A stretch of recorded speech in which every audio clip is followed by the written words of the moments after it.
Well, sounds great. Thank you so much, Amber, and thank you everybody who's taken time out of your day to take a look at the 5 ways to save in our procurement process. We're going to walk through 5 different ways to save. We're going to go through some PowerPoint slides, talk about a few things, and then we'll jump into a demo of the actual solution to give you a little bit of a quick overview of it. Just a taste, not an in-depth demo. My name again is Beth. I'm the Channel Sales Director at Paramount WorkPlace. And just again to talk a little bit more about the agenda, we're going to talk about who we are and what we do. We'll dig into those trends in the automation of procurement, 5 ways to save in the procurement process, solution presentation, in other words, that's my demo, and then just kind of talk to you a little bit about how you can figure out how much you can be saving. So in regards to Paramount, we were founded back in 1995. Our headquarters are in Walled Lake, Michigan, which is just right outside of that metropolitan Detroit area. But we do have offices throughout the United States and Canada. I am located actually in Fargo, North Dakota. We do have core solutions that we work with, which are our spend management solutions. And all of our products are mobile and web-based.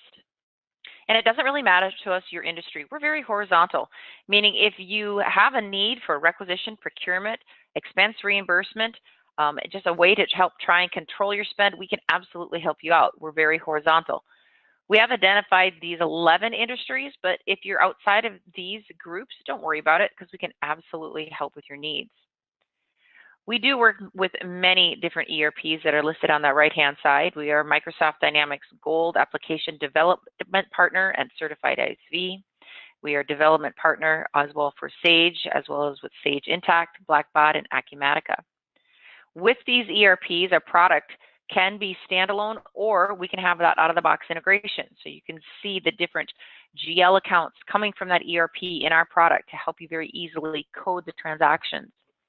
We offer multi-currency and multi-language, and every year we continue to add new features and functionality to our product in an annual release. And we really listen to our customers. So if a current customer says, hey, we'd like to see this incorporated into your product, we absolutely listen. If it makes sense, we will definitely roll that out. Our products are 100% web-based, meaning you access them via a browser. And supported browsers are Safari, Firefox, Internet Explorer, Microsoft Edge, as well as Chrome. And if that is very easy for you to understand the different Chrome or the different browsers, then it's very easy for you to also understand how you have the availability and visibility pretty much anywhere and any time. We do offer different authentication modes such as application, single sign-on, Active Directory, as well as SQL. So I have a quick polling question, and if you'd like, if you want to just go ahead and feel free to answer this in the chat box. The question is, do you see a trend in the automation of procurement solution to control internal spend processes? Answers are A, we do not use an e-procurement solution or have a manual process. B, we have a homegrown procurement solution. C, we use a procurement tool that's part of our accounting solution. Or D, we use an e-procurement solution. We can just take a few minutes there and answer that A, B, C, or D within the chat.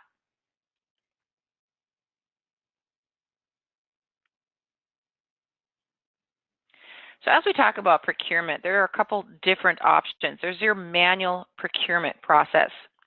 And when you think of your manual procurement process, your staff is really spending a lot of the time doing things manually, such as quotes, requisitions, routing, emailing, sneaker approval. And they do all this to maintain and monitor vendor compliance, requisition to PO, receiving documents, managing exceptions. And these all, if they're done manually, you either are walking around to get those approvals or printing them out and bringing them to a team member. And the longer it takes to perform these tasks, the more these requisitions, purchase orders, invoices cost your organization. Traditionally, it's been difficult to estimate the indirect costs.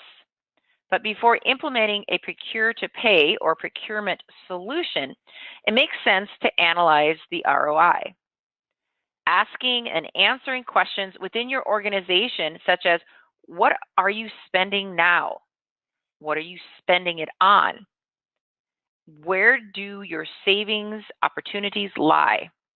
And what are the first steps to take towards automation. So with the automated procurement, when we really talk about that, you'll get an improved visibility into your spending. One nice thing is you'll gain that company-wide insight into current and planned expenditures from a single source. And there's really no need to collaborate with different or multiple sources or because you can use one product integrated to your ERP that helps you with the different locations where everything then can be handled in one spot, centralized in one place. In turn, with an e-procurement system, you will get increased productivity. Employees can spend more time on strategic tasks and less on manual data entry and paper chasing. You can reduce paper. Electronic procurement really digitalizes the procurement process, reducing and sometimes even eliminating that paper process and need for those paper documents. You always have the ability to attach documents, read documents, and ultimately capture documents via OCR as part of your process, but they're now electronic. Faster transactions, so you can automate your workflow with alerts and reminders, routing, and keeping the process moving, and always allowing to identify and eliminate any type of bottlenecks. Better buying power by centralizing your corporate purchasing can also help you benefit by having the ability to get quantity discounts from your vendors, and even set up a better payment term with those vendors. A huge part of automating your procurement process that a lot of people don't think about is the relationship with your vendors and your suppliers. So really being able to improve on those relationships so your company receives better promotions, the opportunity from that vendor and payment terms. And always, if you can pay your vendors faster, they're going to be happier. So all this leads to increased accuracy by eliminating manual touch points, by creating an automated procurement. You eliminate also the opportunity for error. Plus, with an e-procurement application, you prevent routine manual mistakes. Manual process with no visibility or oversight really slows down and hinders your daily operation. So how do we go about saving and implementing this process? Well, we know that really when it comes to a business process that's cumbersome and complicated, typically team members, employees will look for ways to avoid it. Work to make your internal spend process friendly and efficient for employees so that they're encouraged to use it. In addition to making it easy, make it mobile. So employees can submit requisitions and monitor statuses from their smartphones and tablets.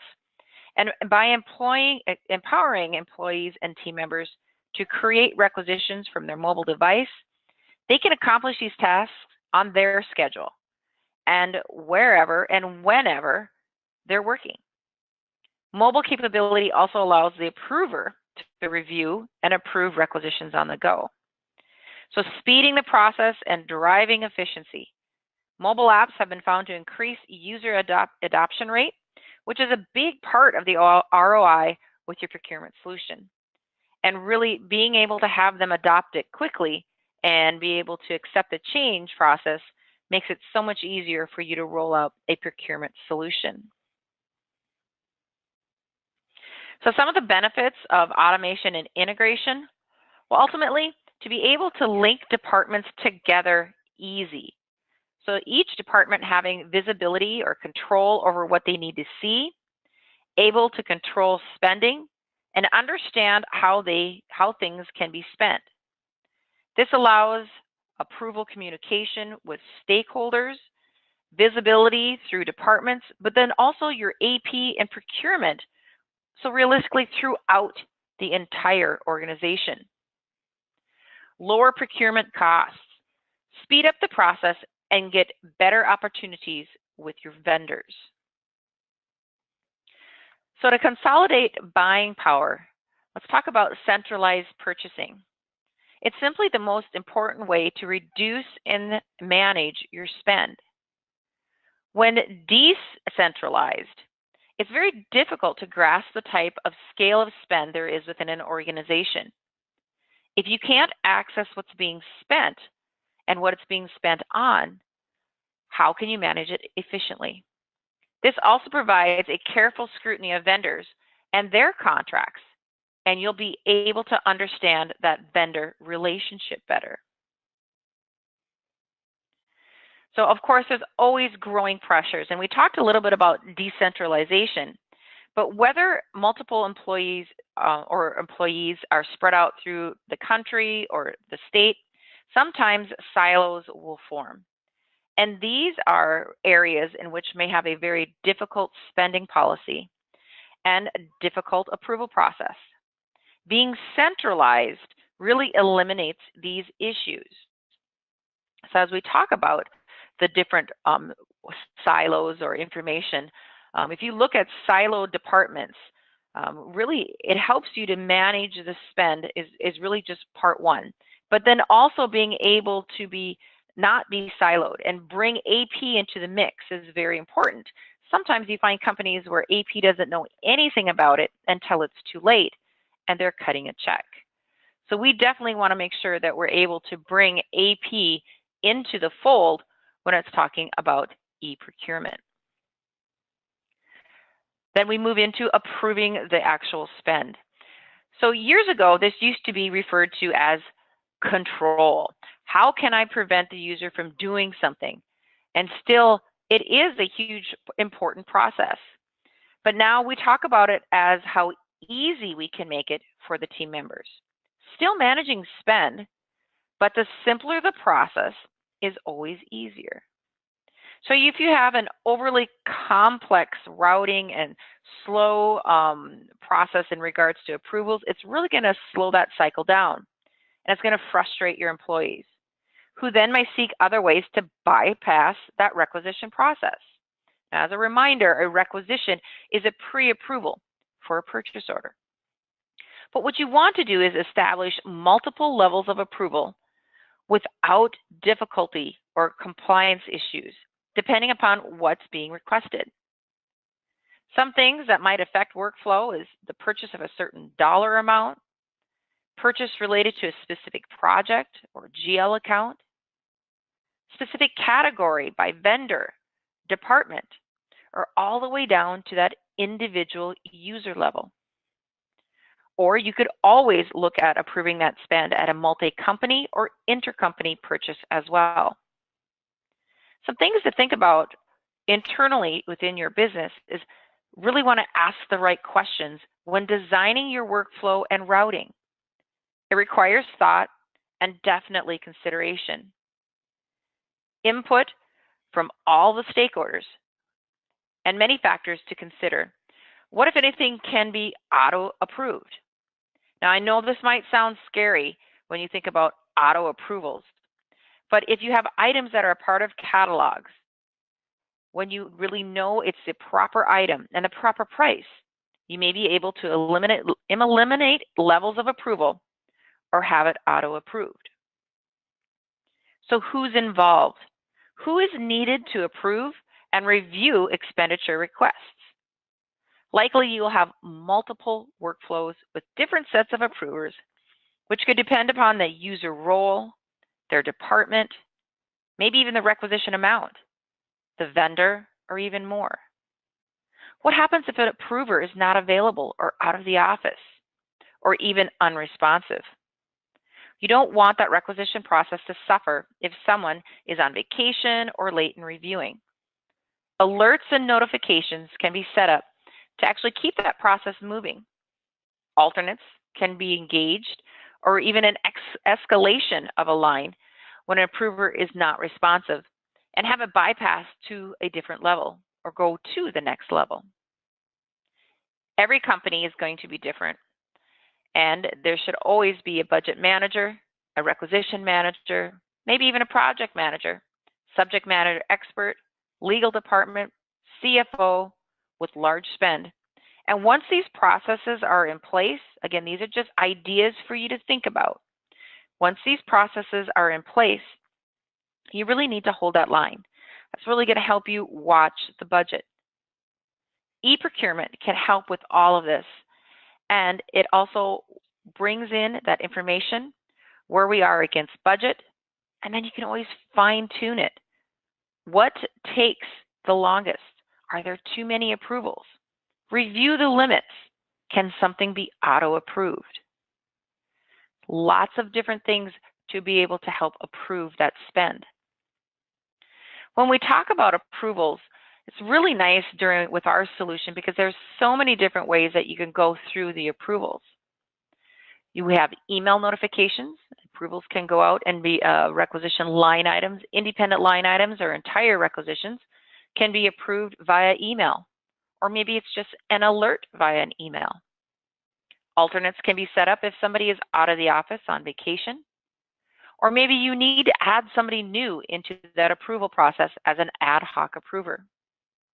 Reminder email notifications can be set out if somebody hasn't done their approval or review within a specific time frame. And of course, you can bypass those levels as well. We also have the ability for mobile approval on an iPhone or Android. And we have unlimited levels of approval and unlimited approval paths. With mobile approvals, it makes it so very easy to create as well as to approve on the go. So you can approve requisitions from a to-do list, process approval sessions from within that mobile app. You can also rate on your iPhone or Android, add notes to your approval or disapproval.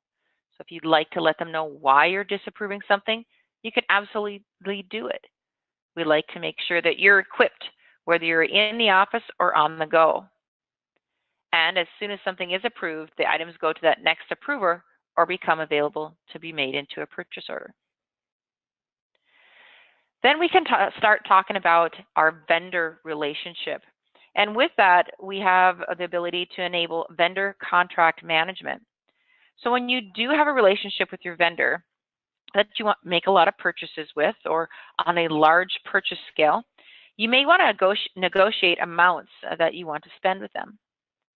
The cost of the item based on how many, the quantity, how much, and make sure that these items are fully under contract for that vendor. Vendor contract helps you to enforce a specific period of time, monitor the profile of a contract to make sure they're being effective and enforced, and also be able to route for approval based on that contract, or even create contracts from a requisition. If you enforce contracts, you potentially could reduce the levels of approval because with an associated contract, you already know you've got everything in place and are getting the right price. Vendor approval. This actually starts at the beginning. So if you think about bringing a new vendor on board, you can actually have a person enter that vendor information and then have the vendor approved or approval process take place with the correct supplier and supporting documentation and approval before they're even a vendor. The approval is not just for a requisition or a transaction process, but it can also be a part of your vendor process. Purchasing from buying or guided buying catalogs. Having the ability to purchase from a guided buying catalog makes it easier to help put in a routine in place. Something similar to that is really thinking like a person would, what we do day to day. So typically we always go out and we're going to buy something online. And it's so nice to be able to see the pictures, the description, the pricing of the items. Well, with our requisition solution, you can easily pick those items as well. The catalogs can be organized by vendor, by department, by item, or group in any other meaningful manner, making it very easy for a user to select what items they would like from one or maybe even multiple catalogs and have that on one requisition. Having the ability to have catalogs available via the mobile will also increase your effectiveness. Taking that to the next step is what we've got that's called punch out. And punch out actually is very popular with catalogs because Punch-Out is where you are leveraging the relationship with the vendor. Have the vendors create the catalog for you. So Punch-Out is the name of the protocol that enables the user to directly connect to the supplier's website and from within your e-procurement solution. So the user can browse and shop in real time on that vendor's website that they set up and maintain for you as a customer.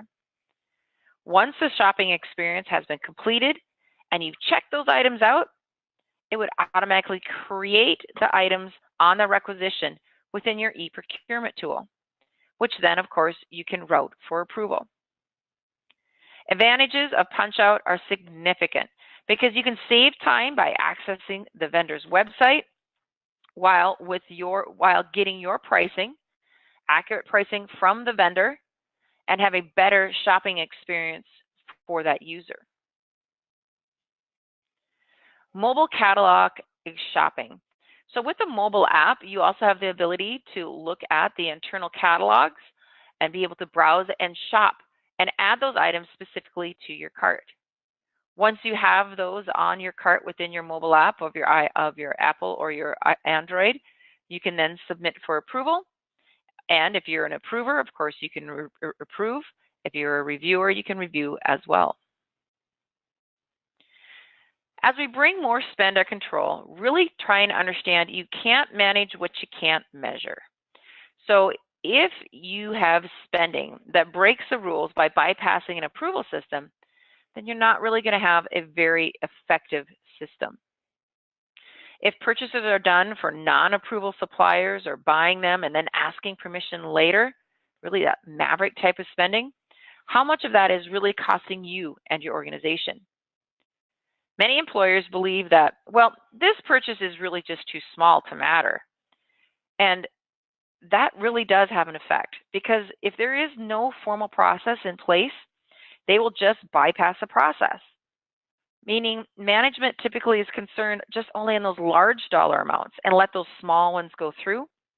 But that's really can be concerning because those small expenditures can add up as well. An e-procurement solution will help with the control on all of that spend. So once you have that control, you also can enforce budgeting. So you can compare requisition to budgets throughout the entire process. Have visibility on where they are within that actual budget, and then route for approval if over budget. Get a warning or a hard stop if they are over a specific budget. We also can add questionnaires for more complex purchases. So if you obtain more information on what the user is wanting, maybe, for example, they want a laptop, but they may not know what kind of laptop, but they do know they want a 17-inch screen, they want 8 megabytes of RAM, 1 terabyte of hard drive. They can then provide that specific information by answering questions within a questionnaire and then letting someone out through the approval process decide if that's really what they're going to get. Looking at the monitoring status throughout the entire process of a purchase. So we can give users information, let them understand where their items are, what has happened to them, what needs to happen, so the status, as it flows through the process. Really let approvers know when they have a to-do list, let AP know what the process was, and also let the who approved, because you have an audit log, so you can see all of that as it goes through the actual process. You also have the ability to see if something has been changed within the routing rules and permissions that maybe have been adapted along the way. So this is a big piece of that e-procurement, allowing auditors to see what has been approved and disapproved.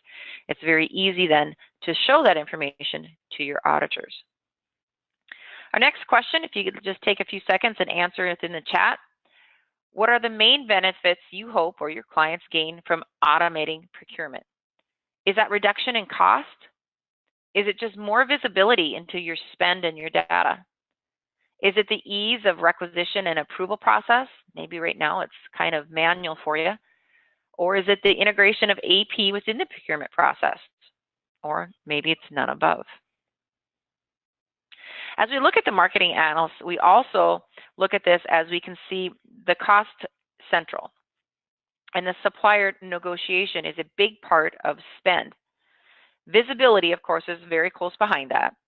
And we see this in organizations that we talk to every day.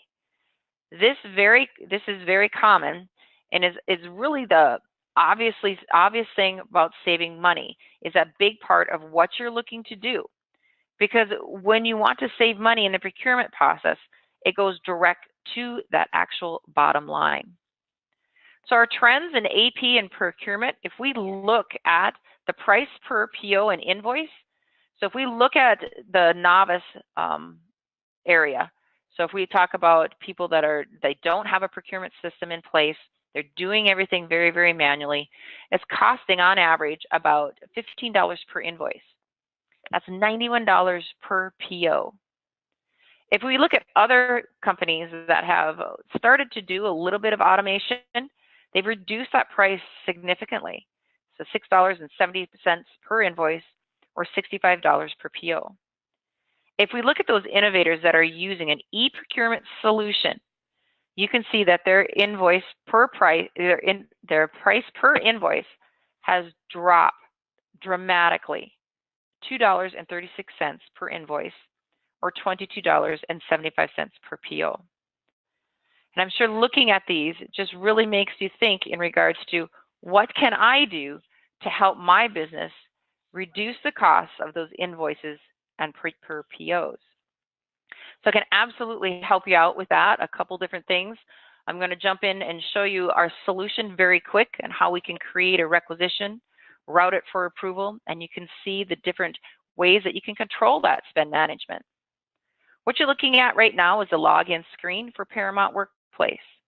I'm going to log in as an employee today that needs something. Now remember, we're a 100% web-based solution. You access our product via a browser. So Jackson is an employee that's coming to work today that needs something. So he's going to log in. And as he logs in, he takes a look at his dashboard. And I need to actually type in the correct login information would be helpful. That's what happens when you have cap locks on, darn it. There we go. So as I log in as Jackson, this is his dashboard. Now every user of WorkPlace can have their very own configuration of our product. Because we're over 15 years mature, we can offer different configurations. So depending upon who you are and what you do, you might have a completely different dashboard than somebody that's sitting next to you. When Jackson logs in, this is what he sees. Users of WorkPlace do not need to match the users within your ERP or accounting solution. Jackson can see outstanding transactions right on his dashboard. He's only seeing his transactions because he's an employee. He does not have the ability to see other people's transactions. He can see the status. If something is waiting for approval, he can see who it's waiting for approval from. And if he's maybe started on something and hasn't finished it, he can directly access that right from his dashboard. It's a high-level view, keeping you up to date on all those transactions. Above that is an area that's called catalog for your internal guided catalogs or punch-out. In the middle of the screen, we have announcements that can be pushed out and made available by user, system-wide, or by department. Dashboard metrics are also installed for this user. And on the left-hand side, we have the navigation to the module or modules that the user has been given access to. I'm going to start my requisition today by accessing a guided catalog, one of my internal catalogs. I'm going to click on Office Depot. Now, this is not the only way to start a requisition, but it's a very quick way to start right from your dashboard. Internal catalogs are static catalogs that are set up and maintained by you. They can either be created by a download via a CSV template form that you've gotten from a vendor, or maybe you've gone in and manually entered in the information, put in the description, the dollar amount, any additional information. And because these are your catalogs, you can have whatever you'd like. Set up different categories for your users to go through to find a specific item. Today, we're going to go ahead and just grab this expanding folder. I see I have one item in my cart. I'm going to switch over because you can have as many internal catalogs assigned to a user as you'd like. Your users could also choose to shop across all by choosing Shop All and putting something in the search bar. I'm going to switch over to my audio video. and grab this LED HD TV. Now, internal catalog items can be inventoried items, or they do not have to be. They can be tangible items like you see here, or maybe it's a service pack of ours. Because these are your catalogs, you can put whatever you would like on them. Once I've chosen what I'd like, I can verify that information and just choose to create order requisition. When I click on create order requisition, it goes ahead and pulls those 2 line items onto my requisition entry form. This is the requisition entry form that's been configured for this user. There are many other fields available, but you can choose what is hidden, what is made read-only. My ship to is made read-only because that's grayed out. You can choose fields to default in values, my department's defaulting in, my GL account's defaulting in, as well as you can make fields required. So you can really put control as to what your user fills in and is required to fill in. Where the integration to the ERPs come in, for example, we can look at the GL account. If I click on that zoom or looking glass, it's going to pull up all the GL accounts from within that ERP, whether that's a Dynamics product, Sage Intacct. You'd have the ability to look at those GL accounts. You then can filter and restrict. So maybe you have a user that gets to see 3 GL accounts where someone else gets to see all of them. It's all part of the configuration of WorkPlace. Same is true for vendors.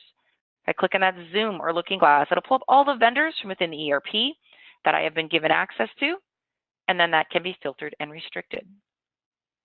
Each line on our requisition can be independent of itself. In other words, each line will have its very own general tab at the bottom. So from one requisition, I could create numerous POs. We've brought 2 lines into our requisition from our internal guided catalog, as I spoke of during our slides. Another type of catalog is called punch out. If I go up to my shop button, I'm going to click on my punch out vendor. Now, punch out again is an open industry standard utilizing what's called CXML. The cool thing about this, if you remember I spoke of, is we're going directly out to that vendor site that they set up and maintain for me as their customer. So I'm going to use their basic search functionality, or if I know exactly what I'm looking for, I can always just type in a specific item. And I'm going to grab some ballpoint stick pens today. We're going to do this requisition as a new hire coming on board, populate my quantity, and then I'll quickly check out. When I check out, it's going to pull that line item onto my requisition entry form. Now, this does not complete that order yet with Office Depot, and that will not be completed until the purchase order is sent electronically to them, at which time they would send me those ballpoint stick pens. There are many other ways to bring line items onto a requisition.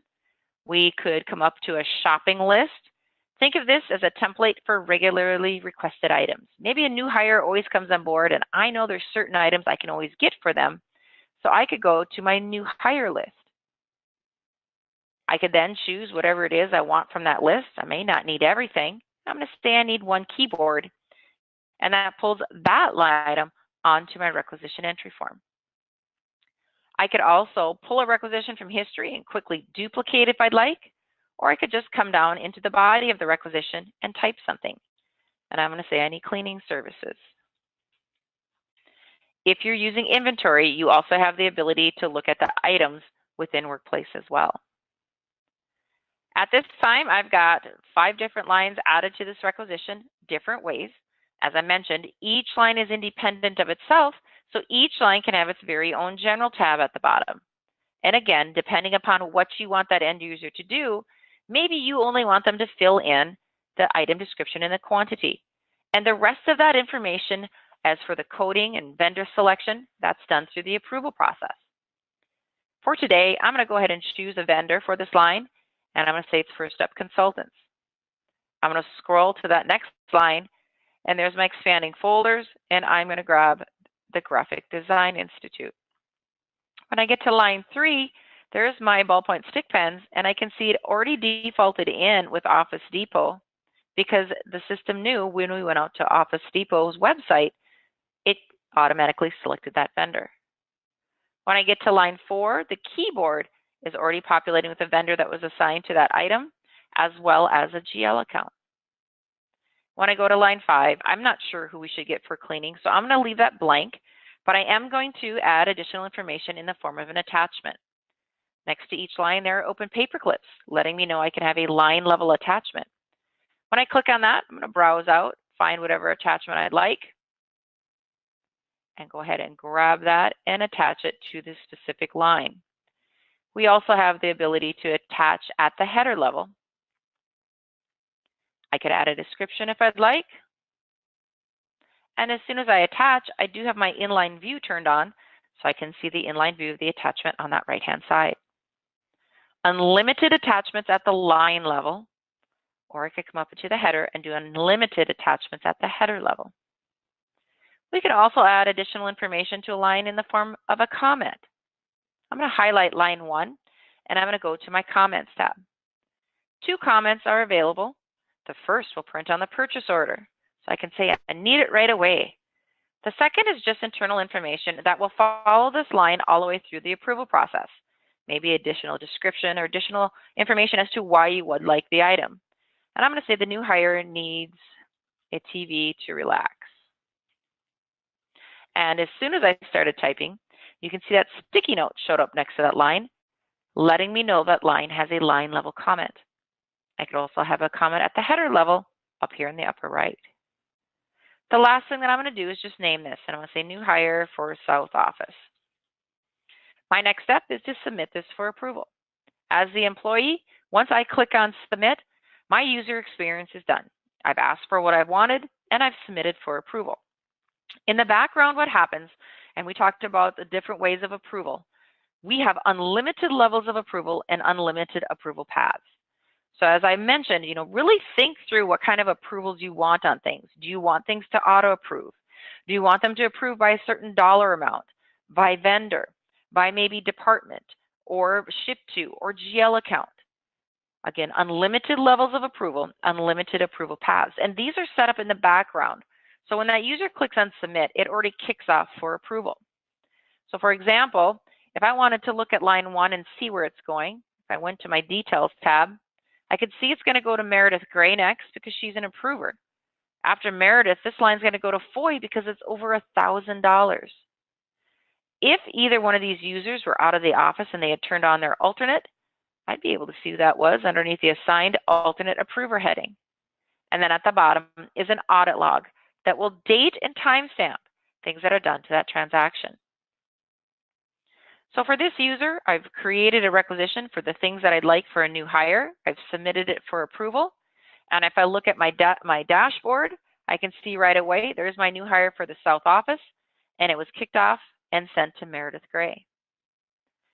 Well, we can absolutely do lots of different things from here. We can look at the approvals via our web. We can look at approvals via mobile. We're going to move in just to it via web. If you'd like to see more information on that mobile, please reach out to your contact at Crestwood and we can absolutely get that set up. But I'm going to go ahead and just sign in as Meredith. And I'm an approver and I'm coming to work today. So I can see right away that I have a to-do list. But if you have emails turned on, you also have the ability to do an email approval. And email approvals can be sent out as just a notification, or they can be sent, in other words, you don't approve or disapprove within that email. You're just doing it saying, hey, you've got something out there. Or your user could actually approve or disapprove right from within the email. And this is an example of what that email would look like. It says, hey, Beth, you've got a requisition that's waiting for your approval. So if I decide I want to do it via email instead of logging in, all I'd have to do is just come here. I could click this hyperlink and it would take me right back into WorkPlace. Or I could actually approve or disapprove from within my email. So from within the body of the email, I could choose to approve every single line on that requisition by typing a Y in the bracket at the header level. When I click on send, every single line on this requisition would be approved and would move forward in the approval process. If I disapprove, I could type an N, and then I want to have comments as to why it's disapproved. And when I hit send, every line would be disapproved. I don't need to log into WorkPlace. It's all done from within emails. Again, making it very easy for those users on the go that they don't want to log into WorkPlace. They could just do it from their email. But remember how each line is independent of itself. Each line could have its own approval. So line 1, I approve that. Looks great. Line 2, no. I'm going to say no more folders needed, or whatever the reasoning is as to why I'm disapproving it. And then that last line, yep, I approve. Now, when I hit send, lines 1 and 3 would move forward in the approval process, and line 2 would go backwards, all done from within my email. Email is out-of-the-box functionality. It's very, very popular. You can have attachments associated to it as well, completely up to you. So if the user did not approve via their email or their mobile, they could log in and right away they would see a to-do list. I could click on my to-do list, which would take me to a load screen where I could put in different filters as to what I want to see, or simply click on load. Because as an approver, I might be getting lines off of different requisitions, or maybe I have an entire requisition flowing to me. I could have lots of different things. We're going to go ahead and review the new hire for the South office. As the approver, I'm expanding that requisition so I can take a look at the different line items. I can approve at the header level, I could disapprove at the header level, or I could do independent line level approval. But of course, as an approver, I want to verify everything is correct as how it was put in. And now you can see my general tab is completely different because remember, depending upon who you are and what you do, can have a completely different view. This time, the vendor's required and the GL is required. So we're putting that accountability on this approver to say you've got to have that information on there before it can even move forward. They also have the ability to maybe even put in a delivery or a shipping date, shipping method, I should say. These fields were available the whole time for that other user. They were just hidden. So again, it makes it very configurable as to what you want the user to see and what you want that user to do. Now I'm on line 4 for that keyboard. I can see the vendor, everything defaulted in, even that shipping method. And there's the cleaning services. I can see the inline view of the attachment that the user did, but I see there's no vendor. Well, that's okay. They probably had no clue who we should use for a vendor. So I'm going to go ahead and just browse out, look at my vendor list, which might be completely different than the other vendors. And I'm just going to go ahead and grab worldwide imports. When I look back at the lines, I can see there was no rate for that because they had no idea who the vendor was. So I can add that too. There's communication bubbles letting me know there's a comment. I'm going to take a look. They say that they need this LED HD TV right away. Well, gosh, it must be important, right? But when I look at that internal comment, the user's telling me that they need it because the guy needs to relax. Well, I think you guys are probably thinking the same thing I am. I just can't justify that type of expenditure. So instead of approving every single thing on this requisition, I'm going to do independent line level approval. But to save me some clicks, I'm going to approve everything at the header level, which populated every one of my checkboxes. I'll come back and just hit the X to disapprove that line. Now I want to give a note though and letting them know why I'm disapproving that. And to do that, I can click on this little piece of paper and pencil. And I'll just say, please find cheaper and resubmit. Now that is going to show up underneath the audit log for that user when they see that it's been disapproved. So as the approver, I've done everything that I need at this point. I'm going to click on process. When I do that, emails can go out. An email can go out letting the person know that something's been disapproved. Emails can go out to the next people in line for approval. I can see 1 line was not approved and 4 were approved. As we talked about alternates, if you're an approver, maybe you're going to be gone out of this office this afternoon. All I could do, I could come in and just slide this over, and this would turn on my alternate. So now anything that would normally route to me would route to my alternate. Now this is not where the user chooses who their alternate is. Of course, that's done by your management team, again, helping you to control. But this is just where they turn it on. They could also schedule. Maybe I know I've got my vacation already planned. My managers already approved that. I can put those dates in. And when they come due, my alternate would automatically turn on, and I don't even need to log in. So we've created a requisition, routed it for approval. 1 line was disapproved, other lines were approved. If I log back in very quickly as Jackson, so you can see what that employee sees, right on his dashboard, he can see, oh, 1 line's disapproved and 4 were approved. Well, if he didn't receive an email notification, maybe that was not turned on, he could come in, see which one is disapproved right away, very easily with that large X. And then if he goes to his audit log underneath that details tab, there's that note that came from that approver. It says, please find cheaper and resubmit. Well, I absolutely could resubmit, or I could leave it out here and try and find another one cheaper and submit it then next week. Because each line's independent, it doesn't matter. For today, we're going to go ahead and leave that out. I'm going to log in as my last person today. My final reviewer, the purchasing agent, the buyer, whoever you have set up to do that final review of that requisition before it becomes a purchase order. And my gentleman's name is Derek. When I log in as Derek, this is his dashboard. Again, he's got a to-do list, but his to-do list this time says review pending requisitions. When I click on that, it takes me to a larger load screen where I could sort all my requisitions by vendor. That way I can consolidate them onto one PO in case that vendor does offer price breaks. You can search by GL account, ship to, or leaving that blank. It'll pull up all the open requisitions for me to do a final review of. There's my new hire for the South office.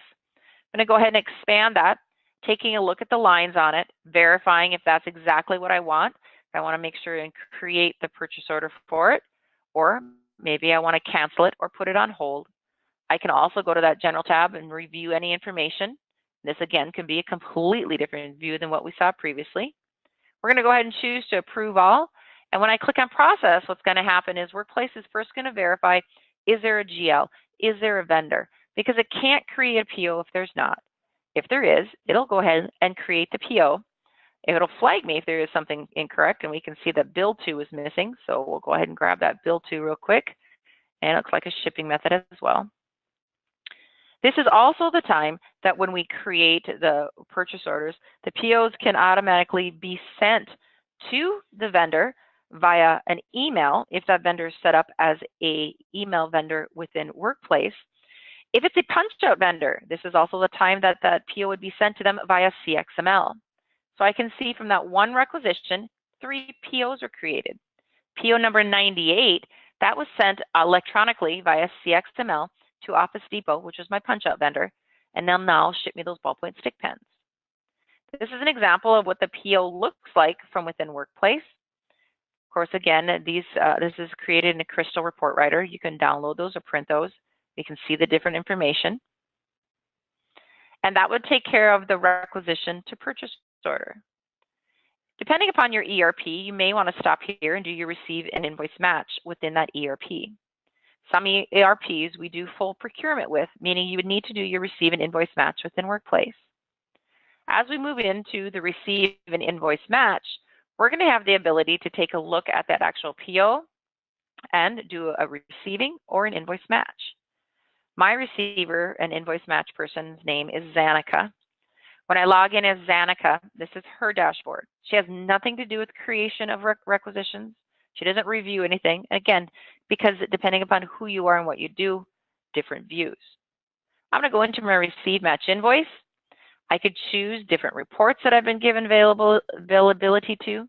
I could do a quick receipt in a wizard, or I could go into my receive match invoice transaction entry screen.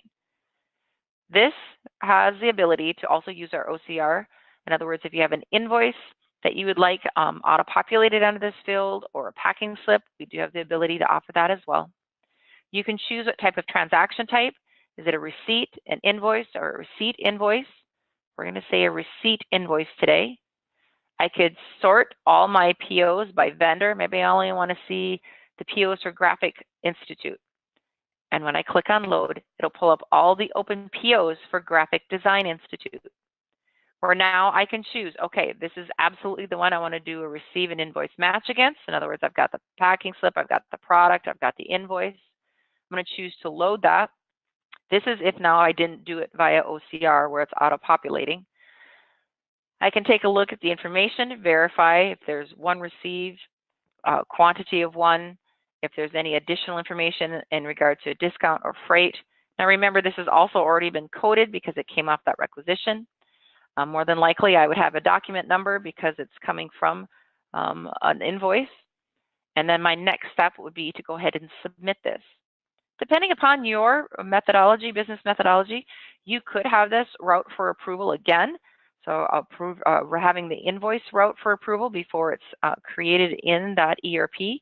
Or you may want to have it set up just to auto-approve, where it would automatically create that transaction over in the ERP. Completely up to you.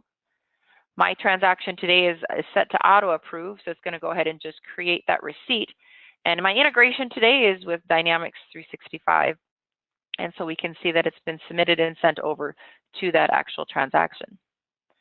So at this point, definitely want to jump back into our slides real quick here and give you a couple other tools for you to use.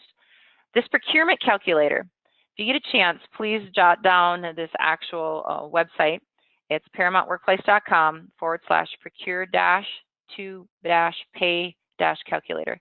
It's a fantastic way to go out and just really leverage the tools that we have to see how much you could save using an e-procurement solution. Our last polling question of the day is, what was most valuable part of today's webinar? And again, if you could just reply in the chat, I'd be forever grateful. A, is that I learned about a new solution to a problem and your needs. B, I'm not sure, I really need to kind of research it further. Or C, this might be helpful down the road. And if you would like to learn any more about any of these solutions, please feel free to reach out to your Crestwood account manager. Thanks for watching. To learn more about our products, visit www.crestwood.com. Hope to see you there soon.